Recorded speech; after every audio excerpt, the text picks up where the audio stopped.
Oh my God! I'm your biggest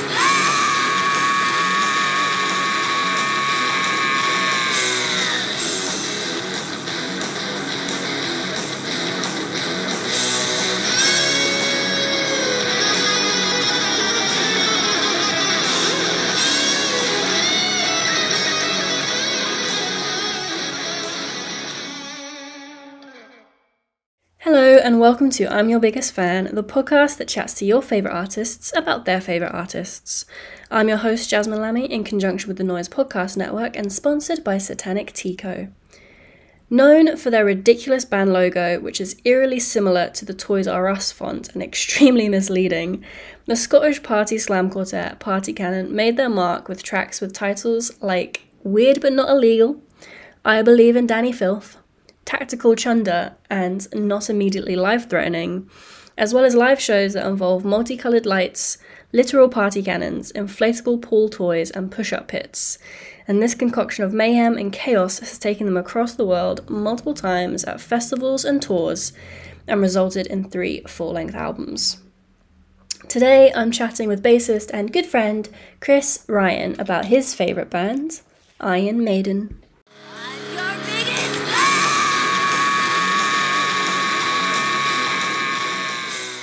So, I mean, you know the premise of this podcast because we have talked about it before, but anyone else that is listening that doesn't know what this is and what we're talking about, the basic premise is I imagine that as a musician, you get asked the same questions day in, day out, every album cycle, every tour cycle, and especially with social media these days, I find it can be quite easy for them to forget that their favorite musicians also have favorite musicians and are fans of music as well.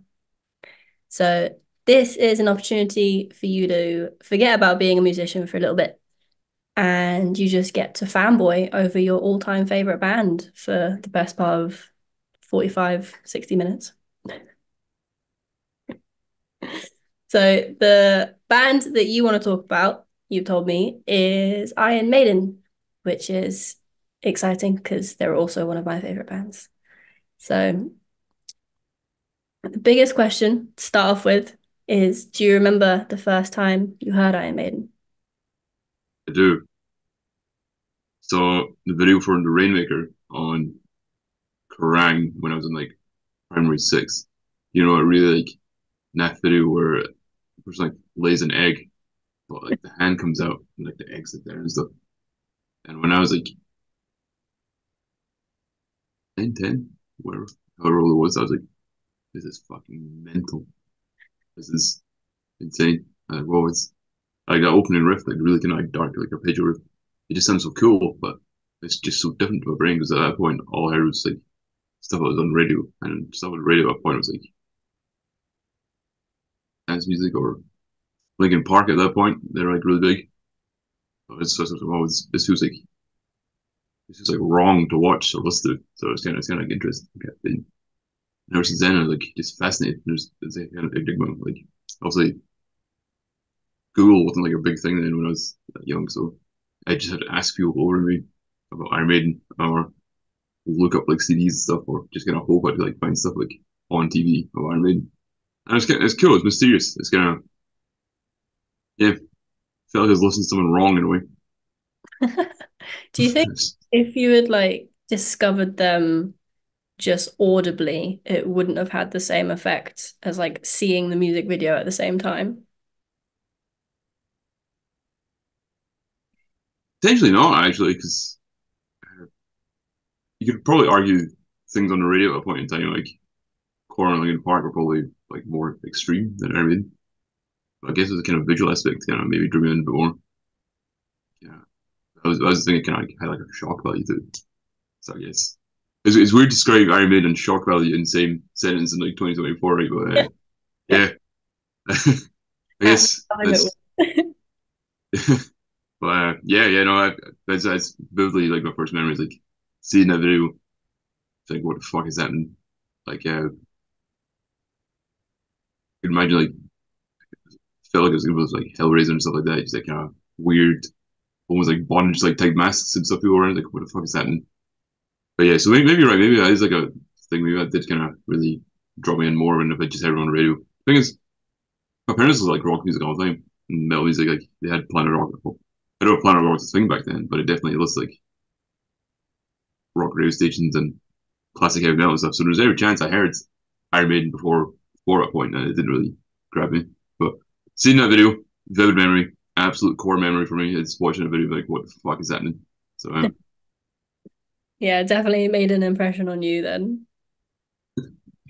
I mean, yeah, because when did the album come out? Was it 2003?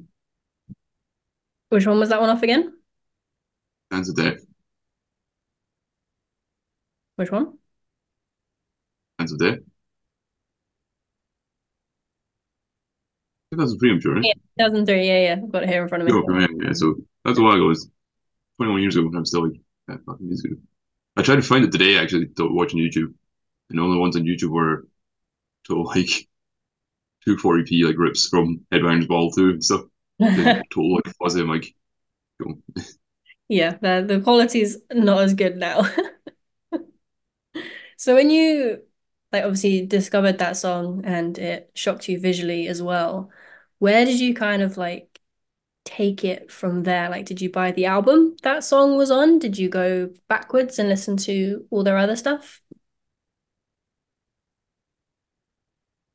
We're I kind of shelved it a bit in my mind. I was just kind of always thinking back. I didn't really I kind of thought about it, kind of when I'm trying to find it on LimeWire and stuff. But back then, pirating music was quite difficult. An 11-year-old in Scotland. Just had to wait until it came on TV again. Yeah, pretty much. It's like I was like, what? Which is kind of always back in my mind. I didn't really know anyone. This is like as I was going into high school, so I didn't really know anyone that was super into music. So it was a little while before I got back into it. I think when I met some people in school who were kind of more in metal, and they were asking about Iron Maiden, like, oh, where was band I heard one time. But from there, I'm like, oh, right, so if you want to list the bands, you need to buy CDs and stuff like that. I was like, oh, cool, that makes sense. So I remember going to buy, as soon as I like, had like my own mind stuff getting saved up, um, I went and bought two CDs.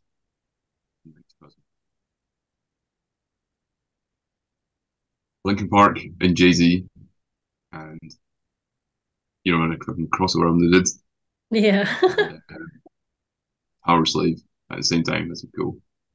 And that's how I kind of got back into like, cool, I couldn't like find the album. I couldn't find Dance of Death at a point, so I just kind of bought random albums as and when I found them.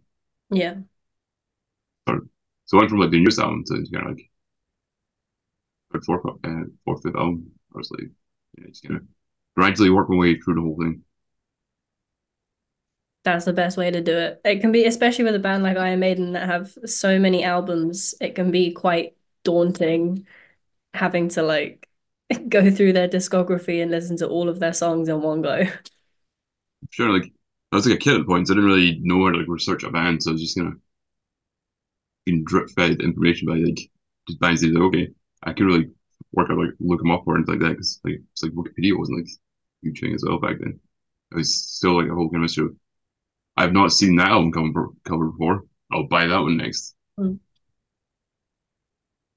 So, well, I tend to find that like the first song I hear of a band always ends up being my favorite song just because it's got like so much nostalgia and Yeah, meaning to it.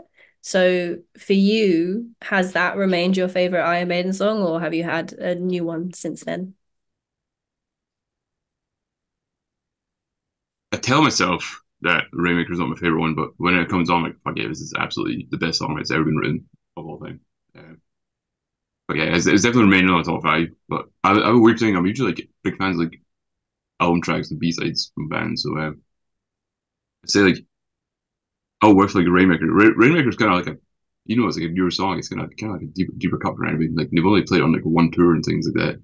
If so, people talk about Iron Maiden and not like Dance of Death or Entering from the Reunion stuff.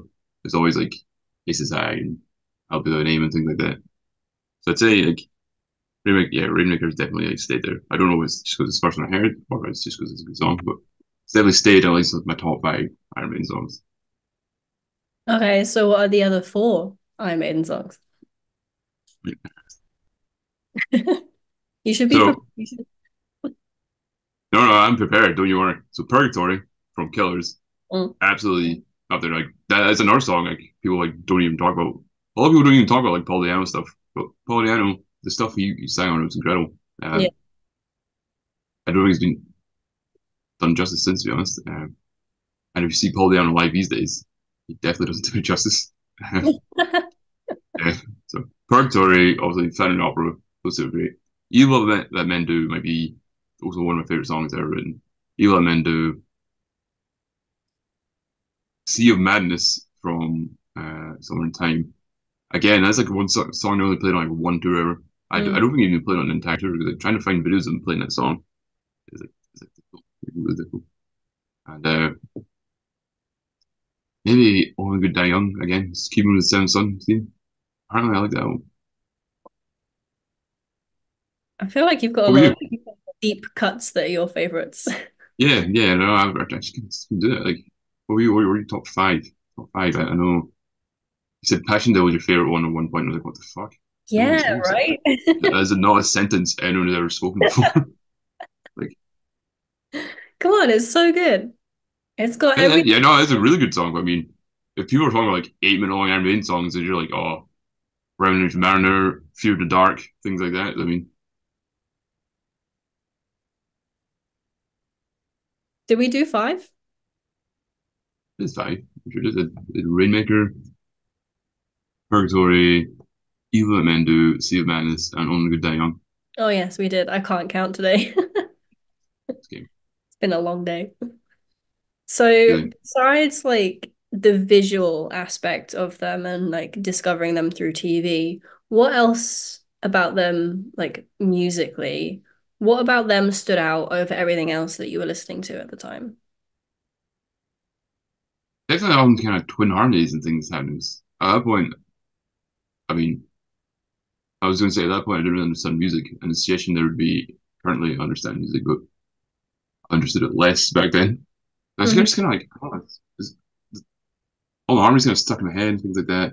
I don't know, the kind of like galloping bass lines, kind of like the music itself kind of felt like a concept, like it was all kind of like thematic and kind of like, kind of like at the time, I kind of liked it, like close to opera and stuff because it kind of like painted a visual picture. You could imagine what it was about, and all the songs, like all the kind of arrows, it's always about like dragons and bells and things like that. And it kind of sounded like that. It kind of sounded like a soundtrack to something. And as every fucking 30-year-old man, like I like loads like Japanese video games and things like that. And it kind of sounded like something would be like a soundtrack to that. So there's Mhm. kind of like a soundtrack aspect to it that kind of like painted just like a picture in your head. It was like, just really catchy. Yeah. Whereas stuff on the radio at a point in time, like keep going back to like Park and Limp Bizkit and things like that, or like dance tunes on the radio, didn't really have that kind of aspect to it. Yeah, maybe it's just a bit more the fucking nerd fancy aspect to it that kind of stuck out to me. Yeah. That's one But of yeah, it's just it's just so different. Just so different. Like, even older bands, my parents listened to more things like Cream and Black Sabbath and stuff like that, uh, which is kind of like heavier blues. So it doesn't really have like a big like, fancy, like high fancy like concept to it. So it was just really different from what my parents listened to, really different from what was on the radio, and just kind of yeah, this just stood on its own. Also, when I got older and discovered there's like a whole wave of bands that sound like that, and in fact, Iron Maiden, despite being like the most influential, if you really ranked all the bands that sounded like that, they're probably quite near the bottom. Like in terms of like, as much as I love Bruce Dickinson and things like that, if you compare them to like what like Axl Rose or Halloween or Sebastian Bach and things, you really can't do it like as well as like anyone else. But for some reason, it just sounds way better. Like I just enjoy it way more. Yeah, I mean that's like one of the things I really liked about Iron Maiden as well. Is like they're so good at like not just like lyrically storytelling, but their music also fits in with whatever like they're talking about, like singing about. It's a lot more atmospheric as well. There's a lot more Yeah, layers. yeah, totally.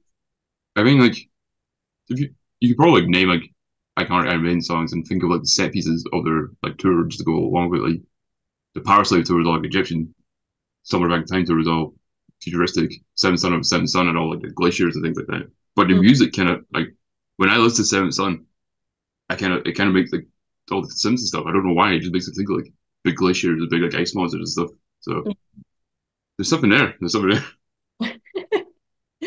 So with your own main band, Party Cannon, you've got 3 albums and 2 EPs, I think. Is that correct? Yes, the third album just came out. Yes. Okay, I thought that was right. How has your love of Iron Maiden influenced your own music writing, and how has it changed over time? Because, needless to say, Party Cannon is very different to Iron Maiden. Well, I think the main thing would be all the songs on our second album are like 7 minutes long, which is probably not ideal for a death metal band. But when you listen to an Iron Maiden song that's 7 minutes long, you're like, this is fine. This I could have this like 2 times in a row. Or there's Iron Maiden albums where most of the songs are 7, 8 minutes long, and they're quite like I'm a bass player, so obviously Steve Harris is one of my favorite bass players, and I'd say more kind of I wouldn't say the actual music of Iron Maiden has influenced what I do, but obviously Steve Harris' bass playing is bass tone is quite heavily influenced what I do, what I try to make my bass sound like. But maybe it's compositionally like having loads of parts that kind of progress into each other and having little sections that come back in different ways. It's quite like an Iron Maiden thing to do. It's quite like a big kind of thematic like prog opera in the type of way, but also, I'm not saying Party Gun is anything like that, but a lot of concepts you can take away, like to bring back a riff in a different way, or take like certain notes from a riff and play it later in the song and have a kind of variation of that. Stuff like that. Just kind of, as I grew up with listening with, so my own like compositional style would maybe influence that, maybe. Yeah, subliminally, who knows? But yeah, I'd say that'd be like the main influence. But sometimes just like an Iron Maiden gig is like, maybe fun's the wrong word, but it's kind of like an experience. I feel Hmm. like when I try to like, also Parkins kind of like compared to other death metal bands has got a lot of like props and things like that, and got a lot of dumb shit going on. And it's kind of interactive in a way. Maybe that's kind of come from that. Maybe I've kind of taken influence. And also, like I guess like the biggest parallel there would be Steve Harris, the bass player, and writes all the music and kind of directs the band. And that's kind of like one of my roles in Parkins to write most of the music. So maybe I kind of realized that as time went on, being a bass player, you can be more than just a bass player in a band. You can be like the driving force in it. Other than that, I don't imagine Parkan is going to have many like falsetto operatic parts or big galloping like twin harmonies anytime soon. You should just throw a curveball in the next album and just do just, that. just throwing a cover of fucking bird in a room morgue there. Just go ahead and like, go and saw that coming. Well, so what is, besides your favorite Iron Maiden songs, what are your favorite songs from Iron Maiden to play on bass? Play it. One of the first songs I ever learned to play was Phantom of the Opera, and that took me like a year and a half to fucking learn to play because I'm not going to say I'm good at bass now, but when I first started, I had this teacher who had no idea what to teach me.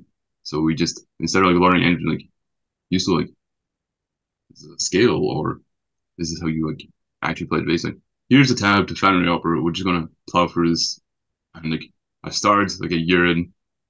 I've been a year in. I was like I still can't play this. I still can't play any of this. But so now I can actually do that. It's been so long learning it. It's Phantom of the Opera is definitely up there to play. But there's one point in time, maybe around like 2010 or something, I could play literally every Iron Maiden song on bass, or I learned it at some point. I just trialed and learned every single song from each album. It's like went through all the albums, learned the bass lines, and a lot of them are very, very similar. Mm. I mean, I'm have not a musically very, inclined, and even I can hear that. have a very, uh, uh, some certain chord progressions I like to stick to, but yeah, it's all good. So that and like so like the kind of earlier stuff, the Paul Diano albums is more kind of punky, a bit more like DBE and stuff. So the bass lines in that are a little bit different from later on. It's a bit more, I don't know, shreddy, a bit more kind of counterpuntal from what like the guitars do. So Purgatory and Birds and Remorque, like make sure and Remember Tomorrow have like really good bass lines that just go in different directions.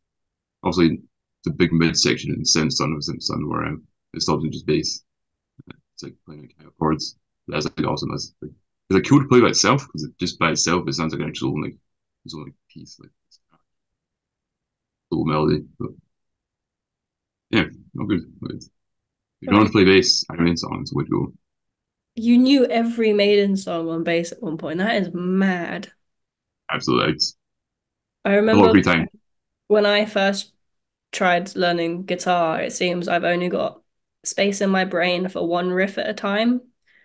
So like I learn something and then I try and learn something else, and by the time I learned that, I'd forgotten the first thing. So that's impressive. Most songs are like the same chords, so I was like, kind of helps, but it also helps to have a lot of free time at some point. So around 2010, I was not doing too much. Yeah, that's a fair point as well. So I think you briefly mentioned there that you've seen them live, and I know you've seen them live. How many times have you seen them live? Well, 5 or 6, I think. I've seen him on every tour since Matter of Life and Death. Matter of Life and Death was the first one I saw. That's when he played that album in full, and he had Trivium support. Then he came back with Final Frontier. Then it was anytime he'd been in Scotland, at the Final Frontier, Book of Souls. Book of Souls, Senjutsu. And they did Uh, a oh, what was it called? They did a greatest hits tour as well. yes, I went to Legs of the Beast. Yeah. Then he did. Yeah. There's another one I'm sure I went to. I can't remember. But the most recent one was the Summer Back in Time tour, where it was like Senjutsu songs and Summer in Time songs. That was maybe last year.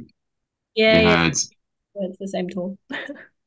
they had a band from Eurovision playing as a support band. Oh yeah, Lord of the Lost.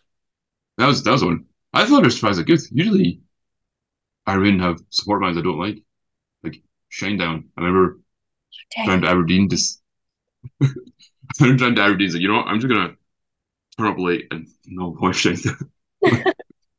Sure, it looks like I got an old band move. I was like, maybe I'll- I mean, you like what you like, you know? yeah. What if it was like Killswitch Engage as well? Like, don't really want to watch Killswitch Engage for anything. But fair enough, like those are huge bands that people in. Yeah, my dad was the same. Like he doesn't like screamy, shouty music, as you know. He seemed to enjoy telling you that when he met you. Um, but when we saw Maiden and Killswitch were supporting, he was also adamant that he just didn't want to watch the support band. So just spent a lot of money on arena priced alcohol in the bar instead. Yeah, I remember I feel like support bands around Maiden get a hard time, Mm. I which mean, is like always a bit of a Iron Maiden shame. fans are very hard to win over. Yeah, like when I saw Trivium support Iron Maiden is when they just released the Crusade, and back in the day I used to love Trivium. When the Crusade came out, I was like, "What the fuck is this? Fuck this band!" And they just got booed like non-stop. I remember thinking this, and I was like, "This is painful to watch." I Yeah. remember Matt Heafy was getting annoyed with the audience, and I feel that's the wrong thing to do if you're ordering for a band. Like, okay, that's a good look. But yeah, I remember just like at one point, it started an Iron Maiden chant, and it was just louder than the PA, and it just kind of went on over the songs and stuff. Like this is fucking brutal. Since then, I feel people have been a bit more respectful than support bands, but I remember that it was like a harrowing experience. Like, fuck, these people have come from America. This is probably their dream to be on this tour, and they're just getting slaughtered by this crowd. I Yeah. guess it's the same with every like, big band because there's like stories of people touring with Slayer and stuff like that, and they're just getting pelted with coins and stuff by Slayer fans until they just get off stage. Like, sucks. It sucks big time. I don't understand it though, because like one of my favorite things about going to live shows is turning up for the support bands that I might not have heard of before, because then that's how I discover new music. Yeah, totally. I think there's value to watching any band live, really. I know I literally just went on a rant about how I didn't turn up to watch Shinedown or Killswitch Engage, but in principle, I believe like if you watch a band, there's always something to take away from it. There's always something to enjoy. In principle, but not in practice. And I've gone better at it now. I mean, I watched a lot of Lost in it, and if you told me it was a Eurovision band, like fuck me. But I thought it was pretty good, especially with maybe I set the bar really low because they're on Eurovision or something like that. But I thought they were like a good band. Like I enjoyed watching them. Well, I'm glad that an Iron Maiden opener has finally won you over after all this time. Absolute, absolute.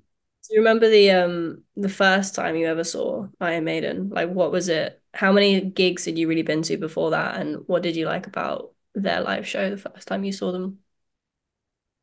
At that point, I think I must have been like 14 or 15. I remember I missed school, so I could go sit in line and be in the front. Like 4 or 5 gigs at that point. Mostly just big gigs. I hadn't been to many like club gigs at that point. Was that like the NCCC Glasgow, which is biggest one of the biggest venues in Scotland. I think it's like sometimes like one of like the second busiest venue in the world, maybe like next to like Madison Square Garden. Which Really? Okay.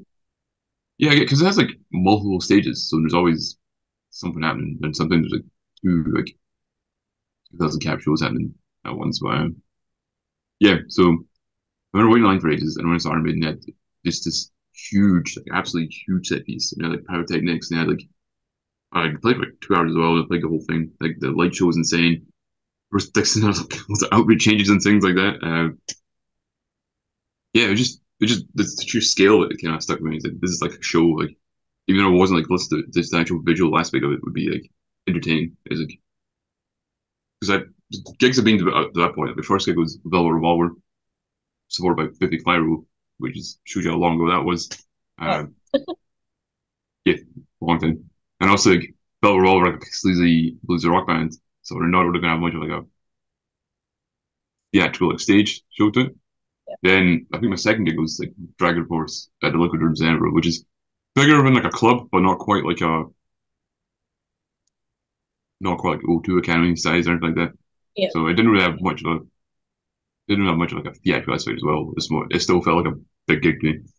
Then it was like gigs I've been to since then are like the O2 Academy, things like with like 1,000 people. So yeah, so nothing. I'd never really seen anything on like quite that scale in terms of like just theatrics.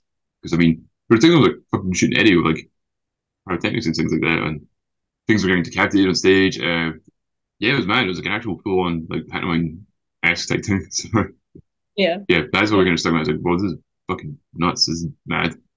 Also, at that point, they were probably the loudest band I'd seen as well. Maybe because they have three guitar players, maybe because they have the budget just to Mm.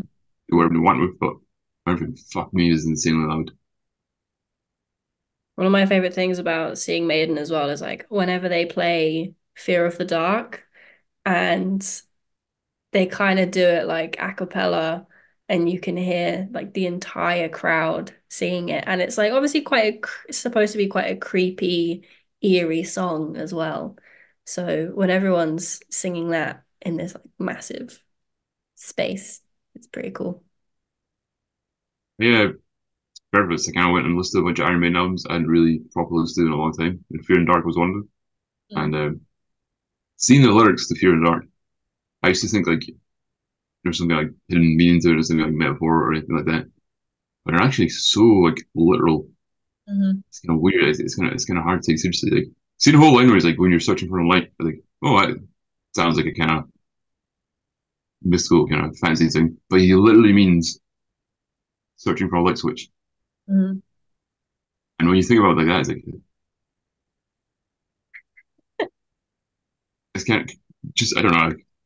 Like, when I kind of read that and realized like, why would you write that?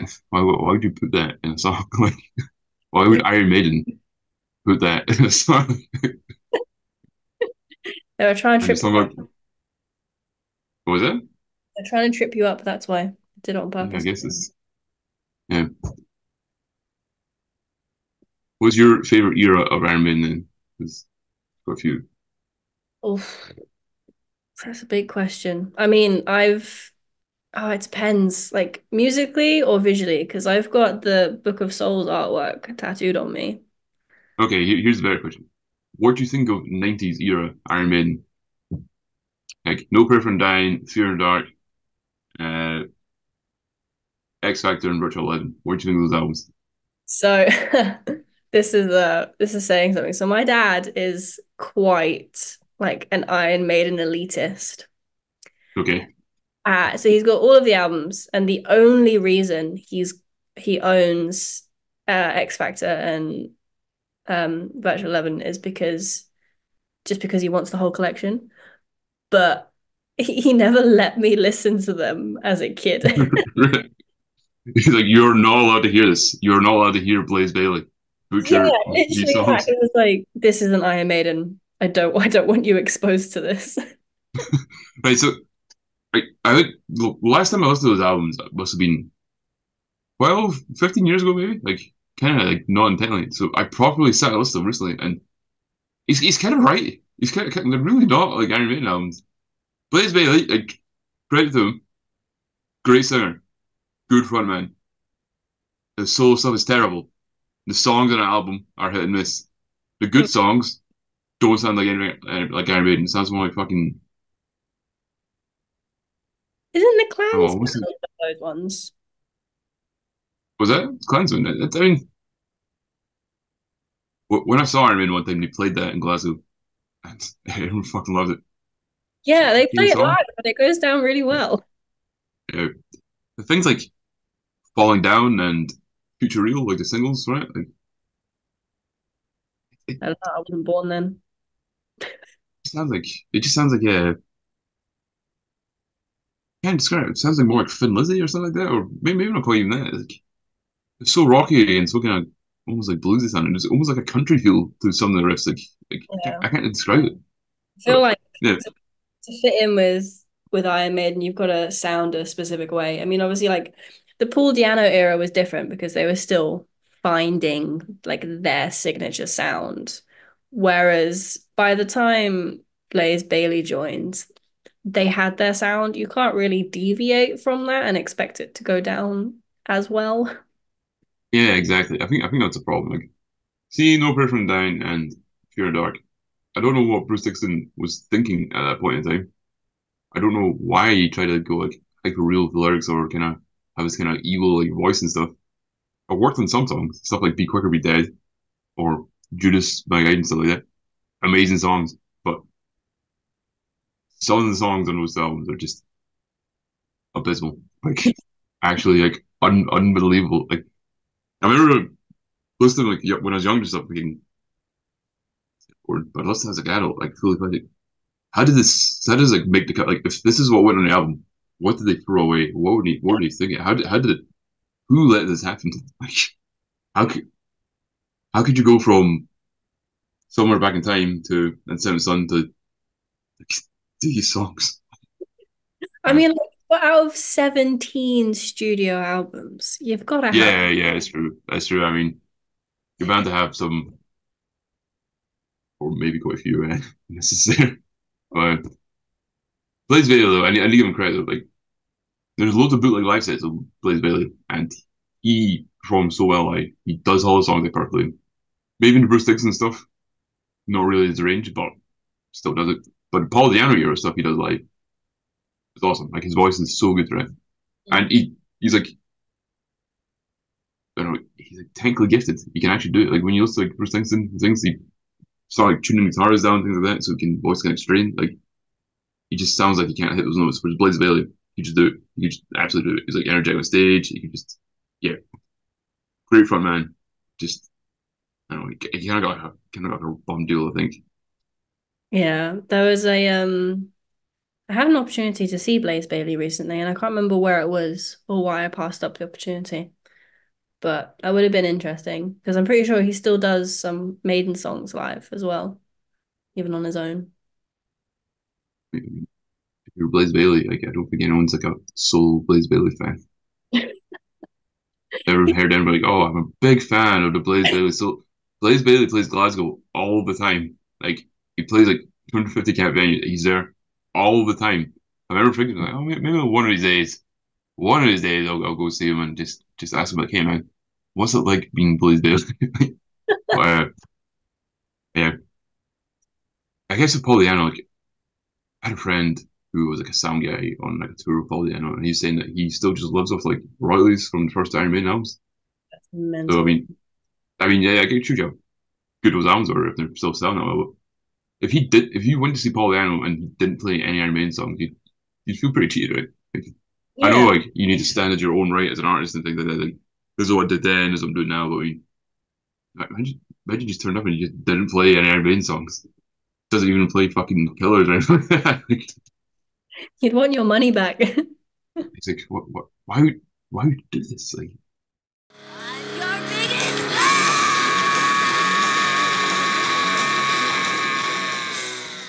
Anyway, where were we?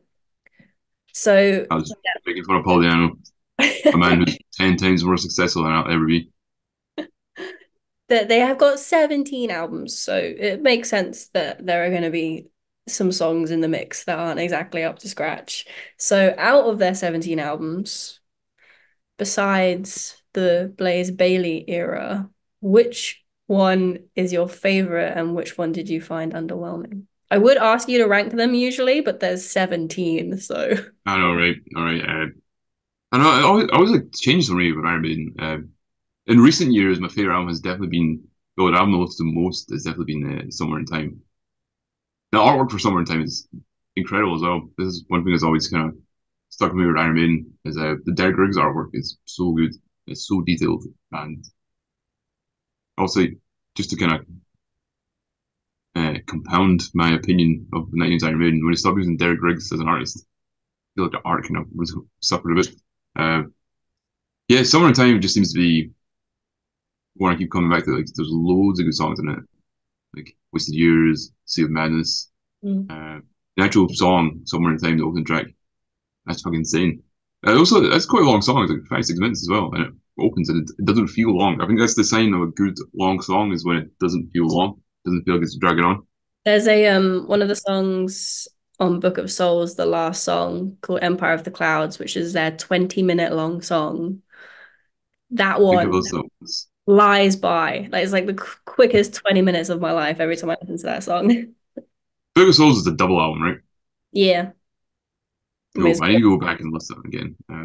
20-minute song on it. They did that with an orchestra live at one point. That would have been amazing. Yeah, it was Book of Souls at one point. I think it was like select gigs. They had like an actual full orchestra to play like the Book of Souls songs. That'd be cool. I would love to just see like an orchestra, like like what Metallica do with S&M. Iron Yeah, Maiden, yeah. that would be fucking. They're like made for it. It's got to happen. Yeah, no, you're right. Because I mean, I was going about high fantasy concept, all these like twin harmonies things. There's loads of scope for him to do like some kind of orchestral thing. I had the LimeWire download at one point, which is just a fancy way of saying I pirated an album when I was a kid that was like a quartet tribute to Iron Maiden, and Mm. it sounded good. I had songs like the Trooper and things on it, and violins and cellos and things, and it sounded awesome. It sounded really good. But in terms of favorite albums, it's always changing. Obviously, you can't not be basic. You can't not say 80s albums aren't your favorite because obviously that's all the best songs, all the best performances is when they're at the height of their game, when they're all clearly coked out in Jersey, just like writing albums and stuff like going to like fucking Caribbean just because they can because they have all the fucking money. Like that's just when they're young, full of drugs, all wearing spandex all the time, just top of the games like just breathing, living Iron Maiden on tour all the time. Caught like fully lost in the sauce, full on 80s rock star. So also that's when all the best stuff's gonna be written. But in recent years, I'd say the albums I listened to most have been Seventh Son, Summertime, and Killers. Like I think Killers is a very underrated album. I think Pollyanna in general, the Soundhouse tapes, Iron Maiden, Killers, very underrated. Like I think Purgatory is definitely like one of the best Iron Maiden songs ever. It might be top 10 one of my favorite songs of all time. I don't think I've ever played it live, but yeah, the first like two albums or three albums had Clive Burr drums and also very underrated. Like yeah, and more like a kind of punk feel. Here's a controversial one. Right? I think Number of the Beast is a bit of a weak album. I don't think it's anywhere near as good as yeah. I full on Number of the Beast is a song as well. Like I kind of like it's in like a major key and stuff. It's all like super cheesy and things. Run to the Hills is like all right. It's like, something about that album just doesn't quite grip me in a way like Peace of Mind or Yeah. Power Slave or anything did. But Clive Burr, his drumming was like kind of more punk. There's lots of DBs and stuff like that. You could really hear him just like absolutely burn shit. Like it underrated. Like I think it was maybe like some of the songs and Killers like way faster than stuff they're doing later in the year. But yeah. What were you? What are you putting your favorite top Iron Maiden now? Probably Peace of Mind. Really? Yeah. Yeah. It's probably the only album that I wouldn't skip a song on, really. You would even skip Revelations or I love Quest for Fire. Revelations. I really like Revelations. A lot of people do it.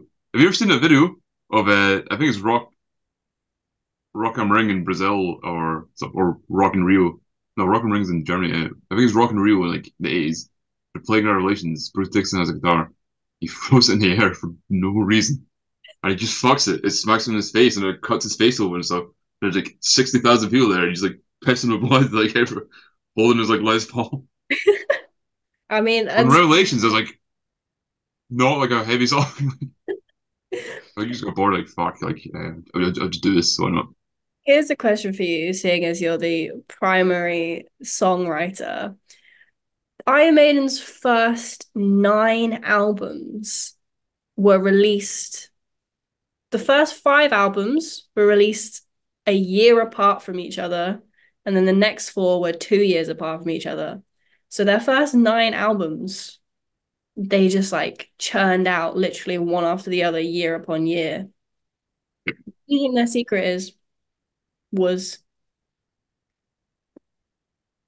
I think I see the first 2 albums. I think they're probably written way before because Rothschild is like an old song and that's on Killers was on Iron Maiden.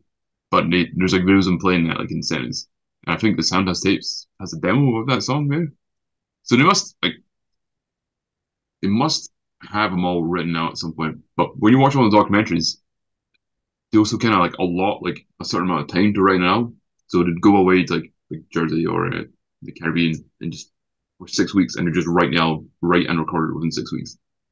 And earlier I was like, oh, I mean, he's on kind of same chord progression stuff, but maybe that's part of it. Maybe like, we have a formula at some point so we can just kind of go in and out.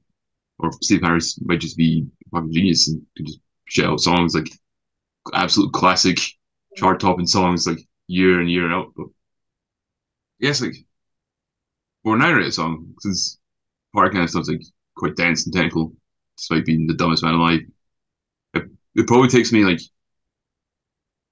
2 weeks to write 3 riffs, and there'll be loads of time periods where I can't even put like 4 notes together. I got like the sound of. So for them, just to kind of squirrel away for 6 weeks and just have like a full epic album written that they record live, just like good takes and stuff. Like I don't know. I don't know. Like maybe it's the money, maybe it's the drugs, maybe it's the fact they're just actually good musicians. I don't know. Like it's a quite insane schedule because I remember like looking at that when I was younger, like, oh, bands release albums every year. It's just a thing that happens. Or it doesn't take that long to write and release an album. But you work at PR, so like the actual cycle of like an album every year.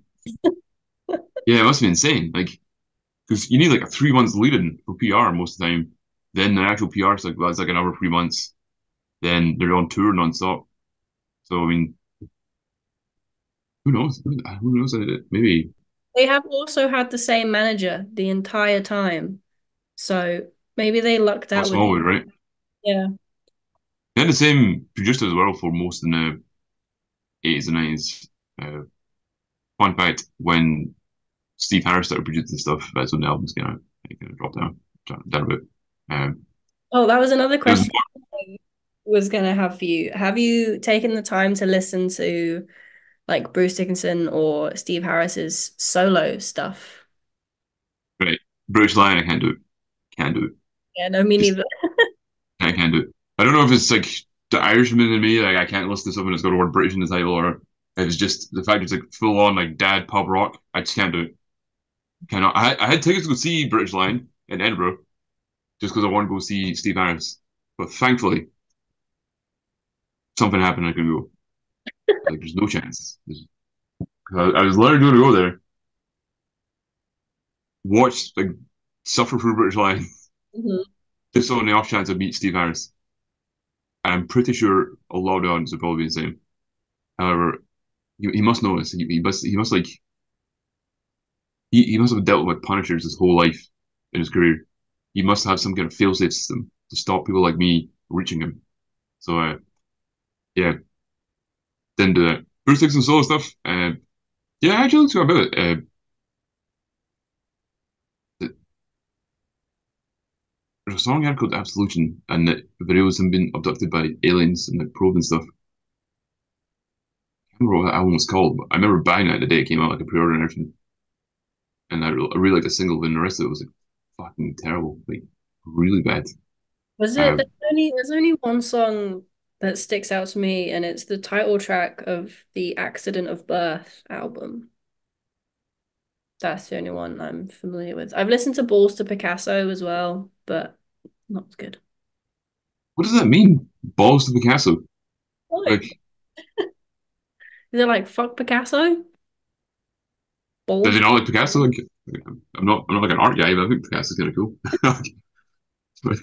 uh, some of the solo stuff is good. Like, I think like Tattoo Millionaire is like cool. Tears of a Dragon. Uh, He brought out a have you new heard the Mandrake project, I think it was called. I've heard some of the songs out on Planet Rock, but Dad was telling me about that, so I looked after it. I just played a festival in Poland there. I played Mystic Fest in Poland. We played Wednesday, and on Thursday the headliner was Bruce Dickinson. By the time he played, I was already back in Scotland. Fuck. Oh, I don't know. I was like, because I was 100% just like punch that guy. Like fuck, right, fuck it. I don't care. I don't care how many scene points I lose. I don't care how much of a gimbal. Like I need to meet Bruce Dixon. I need to get a bunch of pictures of him. I need to ask him to like put goggles on and get a picture of him and stuff. Like I just need to tell him all the things he's heard a million times before. Like, hey man, I really love Summer in Time, the Wolves Iron Maiden, or I really enjoy your version of like Killers and things. I just need to meet him. I just need to like, get out of my system, tell him all about Iron Maiden, just let him live his life, let him have an inconsequential moment to him. Yeah, but no, I'd be away. I'd be away. So that's the closest I've got to playing with Iron Maiden. it's got to happen again sometime soon, though. You've got to have a closer opportunity in the future. No, absolutely. I want to fucking Nico McBrain's. Did we? I did not. There was one point I was going to go to Nico McBrain's restaurant in Florida. I can't remember if we actually went or not. Surely you would Either remember way, yeah, you probably. Either way, I've not met Nico McBrain, so getting closer, but not. next time. Yeah, I'd say if I had to rank them, Bruce Dixon solo stuff, mostly not good. Better than Bridge Line. Uh, happily pay money to watch both of them. It baffles me how like the combination of musicians writing music together is so like imperative to the outcome because like Maiden is Bruce Dickinson and Steve Harris, but if you like their solo stuff is so different. And it's like, how do these two people come together to create something like Iron Maiden, but their stuff by themselves is like nowhere near up to scratch? Well, have you heard of Adrian Smith's like other bands like Psycho Motel or like Urchin or anything like that? No, I haven't. Also not good. Like really not good. Like, I don't understand it. Uh, but has Dave Murray been in anything else? Because here's another one. I think Dave Murray is probably the most underrated like lead player in like all like hard rock metal. Uh, I don't think he's in many interviews or anything like that, or he doesn't do many lessons or anything. But really good at guitar. So, as a bassist, do you pay much attention to lyrics, or are there any specific like favorite lyrics that you have or song narratives?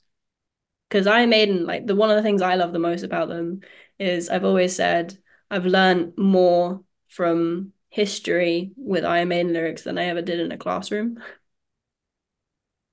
Yeah, I guess like usually I don't really give that much of a fuck about lyrics, but I do like Iron Maiden lyrics, and I keep going back to Purgatory, but I think the lyrics in Purgatory are always really good. when you talk about like, another time, another place, another smile, another face. It's all very kind of like sounds very profound, very kind of like existential in a way. And Poetic. also the lyrics and what's that? Very poetic. If he's talking about being like a ghost and things like that, it's kind of cool. And wasted years, that's a good one. Mm. 'Cause, obviously, that's kind of still has a kind of like a mystical kind of sense to it, but it's also very everyone gonna like wasting years and going back in time to try and find this and stuff like that. Yeah, I'd say like overall, I feel like Iron Maiden lyrics. I'd say in kind of I know earlier in this interview I was like the lyrics to Fear the Dark are dumb. I still stand by that. I feel Nine's Iron Maiden is kind of when Bruce Dixon started trying to do this whole kind of reality lyric thing. Not so keen on that.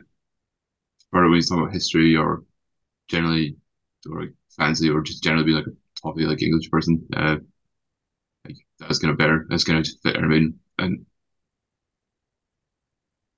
no Rainmakers are going to favorite songs, but when the lines in a song really kind of hit me in any way. Yeah. Yeah, I don't know if I've answered your question at all there. You kind of have in like a roundabout way, but it's fine. I won't push on I'll say sometimes I get over lyrics. You see if there's a band of lyrics I like, is either like stupid like tough guy hardcore, where the lyrics are so dumb, it's like funny, or it's like insanely offensive, like gore grind death metal lyrics. Like, oh, cool. I'm gonna remember that. Or I really like that band American Football, where all the lyrics are just excerpts from that guy's diary. I just so pretentious, but I just seem to enjoy it. It's like I think it's the unfeel like it's almost like a parody of itself. It's so pretentious. Like that's the kind of thing I'm into. Or like Party Can for the most part doesn't have lyrics, and if it does have lyrics, it's like either about sci-fi anime or recipes like foods that I make sometimes. Just is more about the way the cool. more about the story than the content. Yeah, it's more about the kind of like texture and pattern and stuff. Um, yeah, so so there's like one EP we've got that's entirely about Neon Genesis Evangelion, which is super deep lore. We took it really seriously. Like me and our singer, we sat and wrote scores and scores of like lyrics about fucking like children piloting robots and stuff like that. Then we recorded it. Then we did the next album, and we tried it without lyrics. And like this sounds better. Like this is just why do why did we like waste our fucking time doing this? Yeah, It just sounds better when like you're just making a noise in time. Oh yeah, I love that. So going back to the whole like visual aspects, do you have a specific like favorite artwork? And do you have any Iron Maiden merch as well? Any band shirts that you I have so many Iron Maiden shirts on me right now. I probably have like one in my house, but my parents' house is littered with like haggard old Iron Maiden shirts that I just ordered my whole life. I've got like, those Iron Maiden hoodies. I think I have most albums on CD. I think vinyl is going to be the next one to kind of get in. Looking, looking to start kind of probably like you can tell like all the walls here like white. I'm looking to actually decorate my house at some point. So I'm gonna like vinyl like up here, get on the Iron Maiden albums somewhere, and just first of like fucking Cannibal Corpse albums. So there's a nice contrast there. Yep, so much Iron Maiden merch. I don't even like even wear more. I've got one t-shirt I bought recently. It was £40 for Guild and soft cotton and fucking hydro. That's one I kind of wear in rotation. do you have a What was our specific question? Sort of artwork. Okay, so the reason I got this shirt, I willingly spent £40 on Guild and soft cotton, but it definitely cost £7 like just because I had the summertime artwork. The one is like the kind of Blade Runner esque, street where it's like Eddie. He's like a cyborg, and there's always like signs in the back. That one's awesome. It's so cool. It's so detailed. But I think my favorite anime artwork is probably the Seventh Son one, where it's like Eddie floating in the glaciers and stuff, and he's kind of taking his like stomach out. It's whole kind of like a very kind of like purgatory esque type landscape, and I've got he's that kind of Got that as a beach towel. Wow, that's some merchandise right there. But that's like, see, I might be giving this like too much credit, but see if you painted that in like Renaissance times, that'd be like a classic painting that people like assign meaning to because it's so out there, it's so mystical, it's so sci-fi, it's so just like yeah. I've never read Seven Son of a Seven Son though, the book, so maybe if I read that, it would have even more like meaning to it. But yeah, I hadn't thought about that either. I should probably read that as well. yeah, the concept album, right? So I mean, Makes sense. yeah, because like talking about lyrics, I really like the lyrics that you let men do, and I'm Mm. sure if I read the book, it'd mean way more.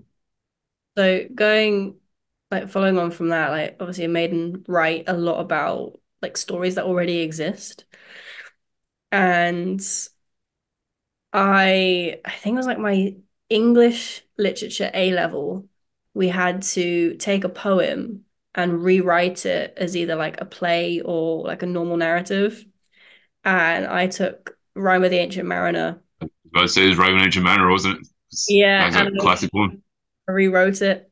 And I didn't realize just how fucking long that poem is. And I printed it out as well. And like the amount of forests I must have cut down for that was that's good. I mean, well, explains that song is 13 minutes long. Mhm. Exactly. Yeah, Um, and I've never never read the poem as well. I've never really gone to the source material, but I know there's a lot of stuff about albatrosses losing its flight. No, Round Range Manor, that's the one where talks about the albatross and talks about the ostrich being stripped of its flight and stuff like that. yeah. Yeah, cool. I vaguely know what it's about. So actually, speaking of that, so I don't know if you've watched any of my or listened to any of my other podcast episodes, but depending on the band that we talk about, sometimes I'll do like a little game show segment. Okay, cool. I remember this. I might be prepared to this. I did some research on Iron Maiden because I knew it would be getting quizzed. That's why I can tell you Martin Birch was the producer on these albums. I can tell you Derek Riggs did artwork up to this point. Cool. All right. Well, I'm basically about to test your history knowledge, really. Okay. All right. Let's do this. So obviously Iron Maiden write a lot about stories that already exist or myths or like anecdotes that actually happened throughout history. So I'm gonna describe one of the songs to you, and you've got to tell me which song it is. Okay. I might be good at this. I might be good at this. So the first one, a young boy is imprisoned in a tower alongside his father. He fashions a pair of wings to escape and dismisses Fly his Icarus. yes. There you Okay, I've got like nine of these, by the way. go. Okay. Cool. Number two, Westerners traveled to the Americas for the first time, and when they encountered the native people that already Run lived, to the hills. yep. Sorry. Right. I'm not even getting to finish half of these.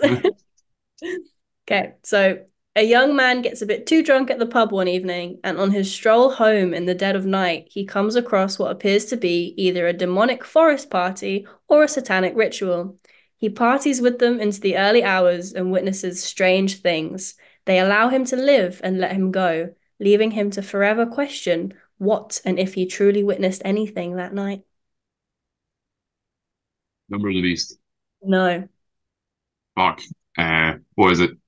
Dance of the Dead. Ah, fuck. Yeah. New Iron Maiden songs are gonna get me. Yeah. There we go. You've got Go two on, out. you mentioned now. I can hear it in my head. He's like, "What's all the feel night?" Yeah, fucking totally. Number four. In 1854, during the Crimean War, 110 people were killed in the charge of the Light Brigade at the Battle of Balaclava. Yeah. Nah? The Passion Deal. Nope. Fuck. What is it? The Trooper. Oh, for fuck's sake! Jesus, I think an obvious one, right? They even made a whole fucking beer out of that one. One time, I worked at a festival called Calendar in Darkness in Glasgow, and Calendar in Darkness 2, in fact, and Niflheim played.